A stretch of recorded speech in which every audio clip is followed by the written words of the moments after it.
মানুষ কখনো বৃদ্ধ হয় না। মানুষ তার মনে মনে সারা জীবনে 28 বছরে থাকে। Life is nothing but a journey towards death.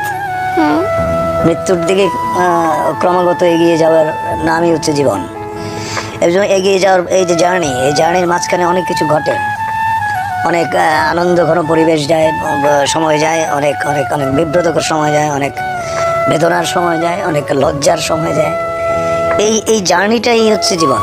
আপোষ করে তো ভীতু মানুষ, আপোষ করে হচ্ছে যারা মেরুদণ্ডহীন প্রাণী। দুরাশা কিন্তু ভালো জিনিস না, যে তুমি এমন কিছু আশা করবে না যেটা তোমার নাগালের বাইরে। তোমার নাগালের বাইরে যেটা, সেটা যখনই তুমি আশা করবে সেটা দুরাশা। দুরাশাটা করতে নেই, আশা করো যা তোমার ক্ষমতার ভেতরে আছে, যা তুমি অর্জন করতে পারবে, যা তুমি গ্রহণ করতে পারবে, ওইটুকু আশা নিয়েই মানুষ বাঁচে।